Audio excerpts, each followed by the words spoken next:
The second thing is, in order to do restrained recalls, your dog has to be comfortable with the person holding them. You do not want to do restrained recalls if your dog is worried about the person that's holding them. And I'll tell you about some workarounds if you're in that position, right?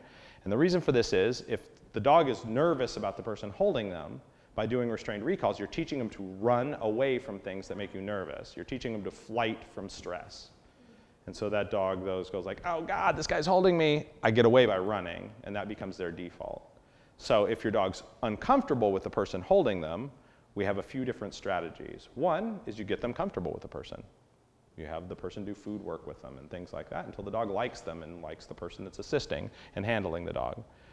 The second is to put a leash on the dog and have the person be like a post.